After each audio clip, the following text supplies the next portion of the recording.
Greetings. I'm David Kong, the founder and principal of DI Advisors. We are a nonprofit organization dedicated to self-empowerment. We're delighted to have Lina Patel on our show today. Welcome, Lina. Thank you.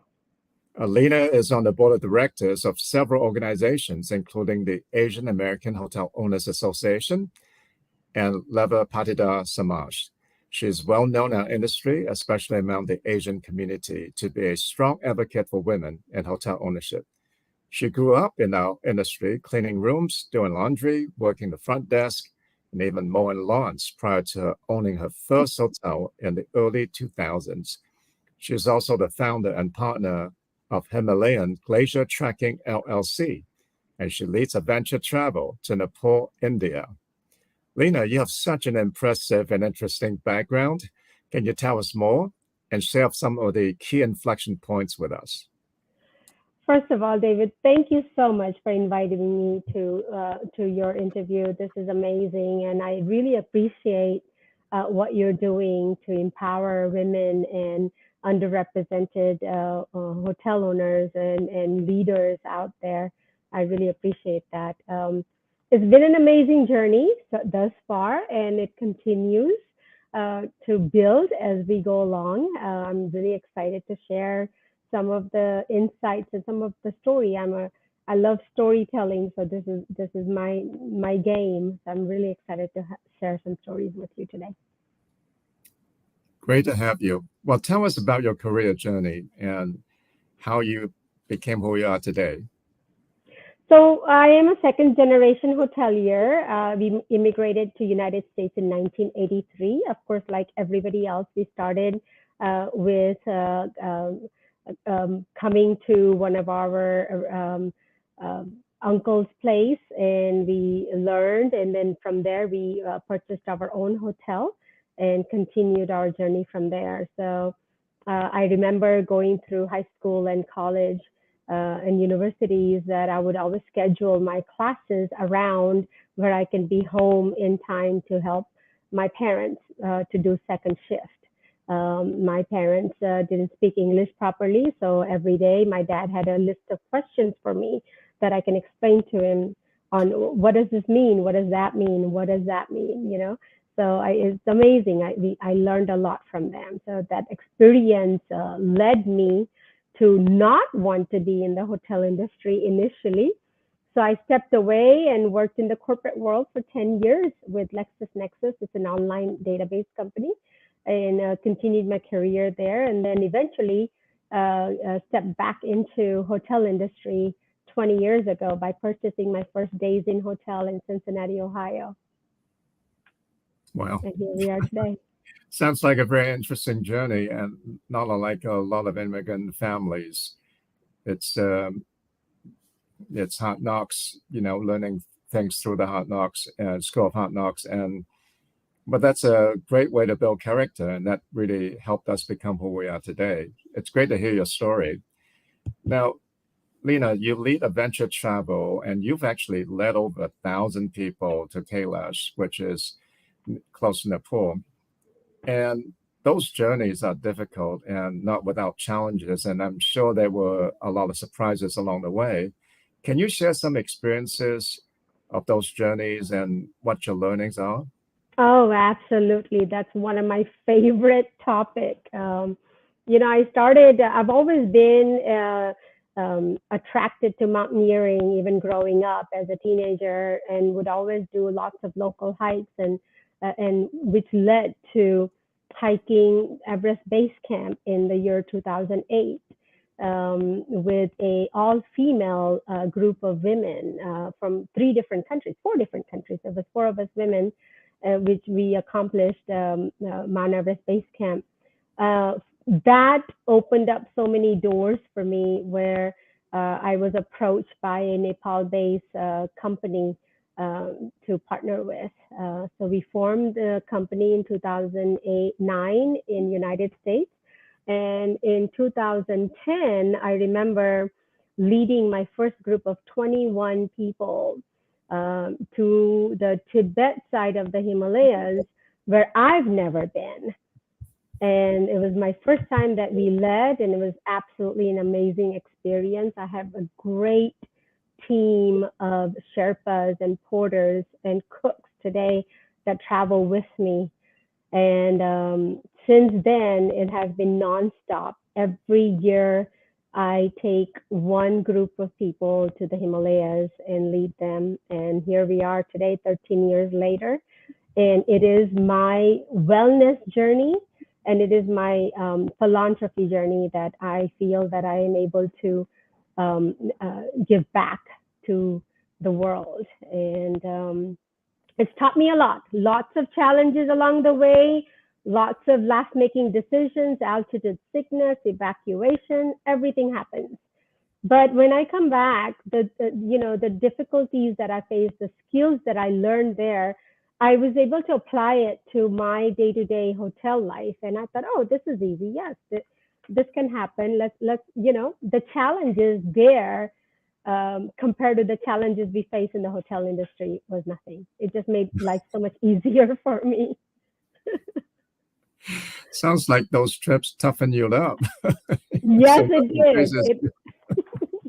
Absolutely. wonderful. It's interesting also that you call those trips wellness trips and philanthropy trips because it helps you and puts you in better spirit.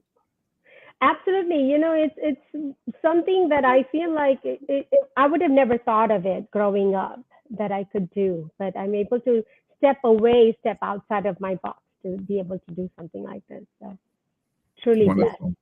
Wonderful.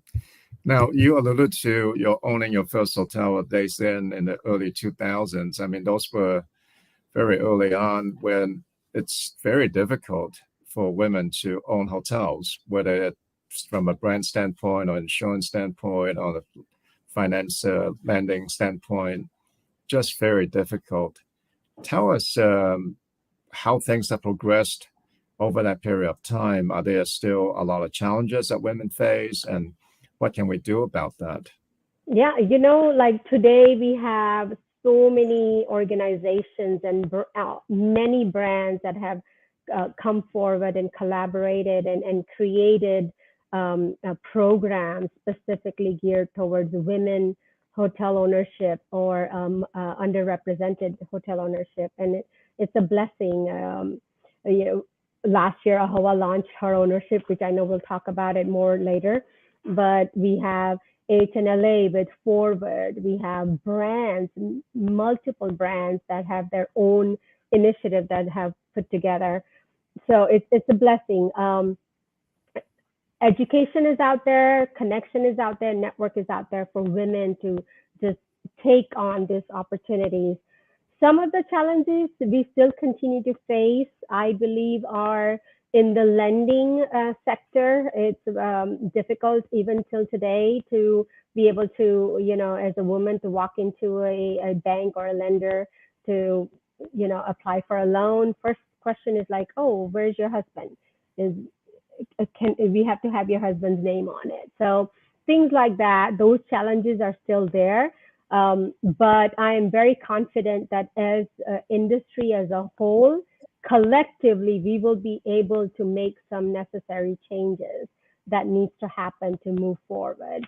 Back 20 years ago, when I had my first hotel, it was a old boys club. I'll be honest with you. It's very difficult to gain insights. And we always learn from peer to peer and by networking. So it's very difficult used to be very difficult back in the days for women to just walk into a room with many men to have that conversation, because women were always behind the scene in the hotel industry. They were the backbone of the industry, but they were always behind the curtain. But now you see more and more women in the leadership position, and you see more and more women in the ownership position. That's so wonderful to see. I mean, it's finally time women taking leadership position and ownership, as well as in brands. But it's regrettable that the lending institutions still aren't awakening to reality. Just a shame to hear what you just said, that they want to have the husband, or they require the husband to show up. to approve a loan. That's just ridiculous. Yes, yes. And, they go, I'm sorry, I didn't mean to interrupt you, but they go through this list of, 5 or 15 things of, okay, is this here, is this there, is this there? And it's all through paper. So, of course, on the paper, it may not seem like I'm qualified, for example, as a woman, because I may be the co-partner of a hotel, and the main person would be my husband, for example. So those are the kind of changes that needs to happen, and it's happening. It's happening. We held a lending panel at our HerOwnership conference last year. We invited some of the bank owners to come and participate, and we have been in conversation with them and asking them to make some changes specifically that are geared towards women ownership. What can we do to understand that this is a qualified women hotel owner? Right. That's great that we're all working together, industry and associations and different people working together to improve the situation. That's wonderful. And you talked about AAHOA, or the Asian American Hotel Owners Association, her ownership program, which you're really proud of because you helped to co-found that program. Tell us about that, please. So, AAHOA has always provided a platform for women to network and learn and grow since its inception 30 some years ago. It's always been there. There has always been town halls and networking and seminars and all that are specifically geared towards women's advancement. Last year, after me being on the board for past 6 years, we've held over 60 education sessions and networking events throughout my leadership on the board of AAHOA. And so it was never really, I feel like it was not really recognized what AAHOA was doing for women's advancement.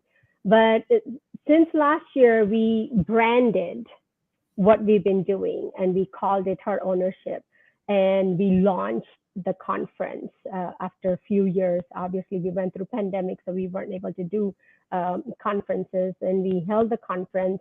We launched that. We invited brands to come and talk about the initiatives that they're taking for women's advancement in hotel ownership. We invited other organizations, the lenders, the insurance company, everyone to talk about what we're doing, what are the resources out there, and we gathered them all under one roof.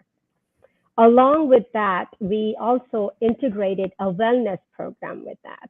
So every other session, we had a 15-minute wellness session, which allowed us to be able to focus and concentrate. We had so much material we covered in 2 days that even till the last session on the last day, pin drop silence and 100% focus was there because we integrated this wellness session into it. So it was a fantastic event. I'm very proud of where we are with AAHOA's HerOwnership program, and it's going to escalate even more than where it is right now. Well, kudos to everyone involved in this HerOwnership program at AAHOA. It sounds like it was wonderful. And certainly I've heard lots of people talking about it, and kudos to all those involved. That's great. Now, Lina, you serve on the AAHOA board. You've served on the AAHOA board for what, 6 years or something? And then you were also the first female director on the LPS board. Why were you so interested in serving on these boards, and why are you so interested in giving back? Okay, one thing for sure that led us to do that, my brothers and I grew up watching our uncle be part of the community and the servings and the volunteering that he did. Since we were teenagers, we've always watched him. So he has been our mentor and our guiding light to be able to take on and move his legacy forward. We initially moved to Nashville, Tennessee, outside of Nashville, Tennessee. And that's where we were, and we watched him be part of the community as well as the hotel organizations. And that's what led us to be where we are. Why was I always involved in that? I've always had that passion. I remember my son is now a fourth generation hotelier. I wanted to make sure that he stays connected with the culture and the community. So LPS was started by the same forefathers that started AAHOA back in the day. And it's very, very dear to our hearts. And it's a great way for all of us to stay connected throughout within. So, I mean, I remember I used to take my son back in the day to some of the LPS board meetings, which we can talk about it later as well. That's just so wonderful to hear. And I have such great admiration for the Indian community that are so tight knit. It's just like one big family. It's just when I go to HOA or LPS, it's just so wonderful to see. Very, very, very heartwarming to see. Yeah. Now, Lina, you've come through a lot of difficulties. You've had a fair number of setbacks and disappointments. What experience can you share with us, and can you tell us about your learning? Oh, yes, absolutely. I mean, in hotel industry, we've gone through so many different cycles over the last 20, 30 years on setbacks and disappointments, and the crisis in 2008 and 2001, and, pandemic, and we've all overcome it. But I'll be honest with you, every time that we've had these setbacks as a community, as a whole, there has always opened up we've come out so much stronger in every setbacks that we've had. My personal journey, I remember in 2008 and 9, when, everybody was going through what I was going through, I was on the verge of losing my hotel. I started getting connected and getting involved in attending a lot of the meetings with organizations, local chamber of commerce, and everything out there that I can and put my hands on to learn, because I realized that the best learning is peer-to-peer learning. We learn the most, we gain most insights when we are networking with people. And since then, and that helped me to overcome my challenges and find answers and to be able to save my hotel. So I always say this, even to my son, that do not underestimate the power of involvement with organizations and peer-to-peer learning. It is by far so much highly weighted than even classroom learning. I totally agree with you. I think the best learning that you can get through all these difficulties is really that peer-to-peer learning. There's so much good advice all around you. You just have to go and ask people who are going through the same situation. There's so much to learn. Yes, we're never alone. That's one thing we realize. If I'm going through something at my hotel, I'm sure there's somebody else going through the same thing. Right. Let's talk about mentors and sponsors. Have you had people that helped you along the way, who mentored you, who sponsored you? And if so, tell us about that experience, and tell us how you think others can find mentors and sponsors to help them. Mm-hmm. We are surrounded by mentors and sponsors on our day-to-day life. It's a matter of recognizing what we can learn from that individual. I learned so much, for example, from just having a communication or conversation with my housekeeping team. I learned from my front desk team. I learned from mentors within the organization at a high level, conversing with CEOs, conversing with anyone. So it's not just one mentor that will help you through your life. I feel that just recognizing what you're learning from anyone that you have that conversation with is what matters. I tend to fill my cup with advice that I get from different people and pull it out as I need it as the situations occur. Another way is social media nowadays. There's so many things out there that you can read through and watch to learn from. And also, sometimes we tend to look outside of the box on, oh, I need a teacher or I need somebody that can mentor me. It's more looking within your circle, your inner circle, to find that mentor. Well said. And this is consistent with some of the comments we've heard from other leaders who had talked about that mentors and sponsors don't have to be formal, and to please look at every situation as a learning opportunity, and you can always learn from people. Yeah. Very good. Now, Lina, you are very well connected in the industry. It seems like everybody knows Lina. So tell us about your secrets to networking. It's always hoteliers, particularly women, get so inundated with the day-to-day life. From waking up in the morning to attending to the hotels, to attending to the children. Many within our community are multi-family living together.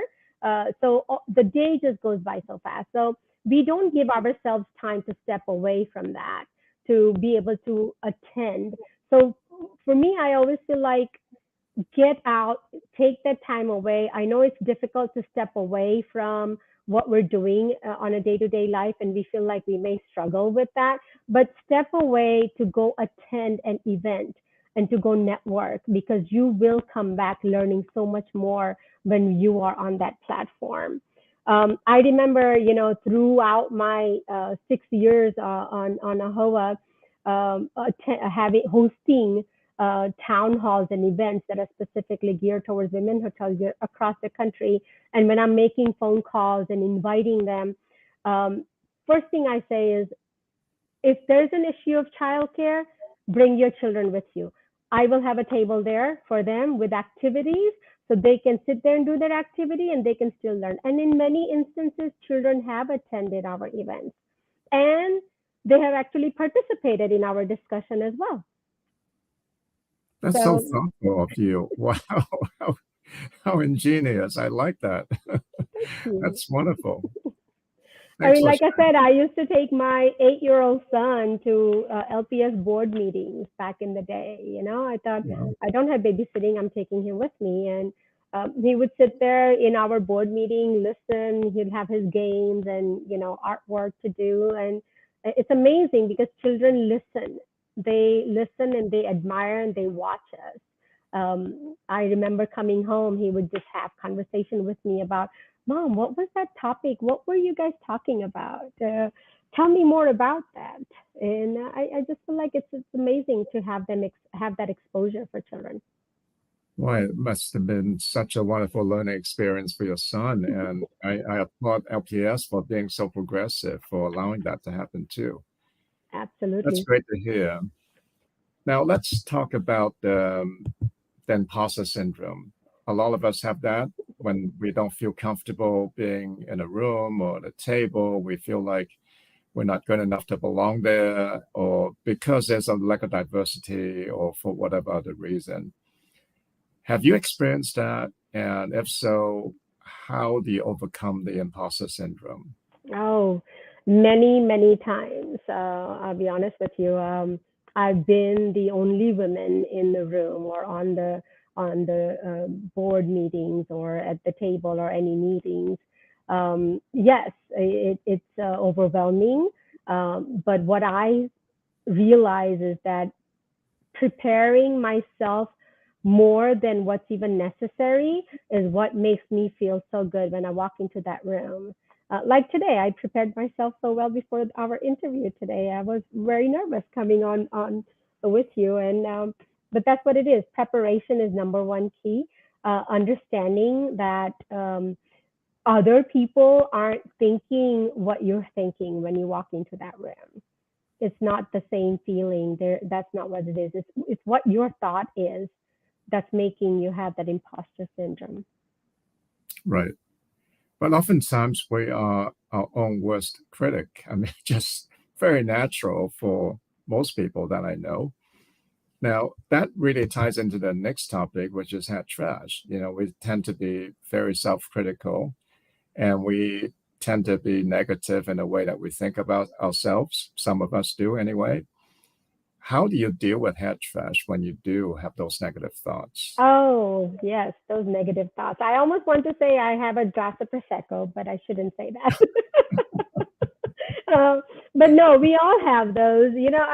Overall, I'm a very positive thinker. Sometimes I feel like I live in this bubble of positivity and life is grand and great. But of course, we go through those moments in our life. And the best way to deal with that is, talk things through, talk to yourself, talk with your thoughts on what it is, because answers are always within us. Talk with your family, your friends, your peers, your support group to talk it out. And also, I tend to remember a difficult situation I may have had in the past, and how did I overcome that? And all those things help to get rid of that negative thought in my mind. Yeah, good advice. Well, thank you. Taking risks. You've taken a lot of risk in your career. Tell us about some of those examples and what we can learn from that. Okay, so overall, I'm a very low risk taker, but obviously there has always been chance of taking risks, especially being in the hotel industry. You never know which way the market is going to go. Again, preparing yourself, know what's out there, what's available, connecting with people, networking peer to peer. All of those things is what helps us to get through difficult times. For example, we're going through complete renovation with our hotel right now, and the difficulties we're facing is finding folks to come behind the renovators to do all the deep cleaning and whatnot. And it's just a struggle. It's always a struggle every step of the way, but we always find ways to, figure out what we can do to get through that. Things always work out. Things always work out. The famous saying, "This too shall pass," no matter how difficult it seems, this too shall pass. Right? So, absolutely. But do you find that taking risk is necessary if you want to broaden your horizon or gain knowledge on something or benefit you in other ways? It's a balance. I do find myself at times to be able to, step outside of my comfort zone for that risk taking. But then again, it's all about preparing myself, knowing and having that knowledge. And once we have that knowledge and understanding, then that risk taking, even though it's a high risk, you feel like you've done your homework and that chances are high that we will not fail and that we will continue. So that's what it is. It's just preparing yourself to be able to. And then at that point, when we fail, then it's okay because we know we did everything we possibly can. Right. Yeah. Okay. Well, unfortunately, we're coming to the end of our show, running out of time. Can you leave the audience with one last piece of advice? This show is about self-empowerment. So what's your final piece of advice for us? Oh, never stop learning. There is always room to grow and learn in this life. The word retirement just does not exist in my vocabulary. I remember talking with Bipin, my husband, when we turned 50. We're both 52 and 53 years old now, but when we turn 50, we'll retire. Now, obviously, we're like, oh no, let's continue doing what we're doing, till we're 65, till we're 70, we're putting this number on our head. And then last year, I met a woman from Idaho, a hotel owner. She's 80 years old. And I had a conversation with her. She still continues to run her hotel. And she still also has another business on her side. And she continues to do everything she's still doing at that age. And I came home after that conversation and I told Bipin, we're never retiring. There's no such thing as retirement. We're going to continue to do everything we possibly can for the rest of our life. Yeah, no, well said. You've got to be learning, continuously learning and broadening your horizon, because that is what gives fulfillment to our lives. And retirement, I mean, it's just moving on to a different phase, right? Yep. You still have to be productive and find fulfillment. Okay, Yeah. well, thank you. I appreciate your sharing your wisdom with us, Lina. Thank you again. And thank you, Mr. Kong, for inviting me for this interview. It's been a pleasure, and I really appreciate it. Well, You made thanks. it very easy for me to converse. Thanks again, Lina. And to our audience, if you enjoyed the show, I hope you'll visit our website, deiadvisors.org. We hope to see you there. Thank you. Bye.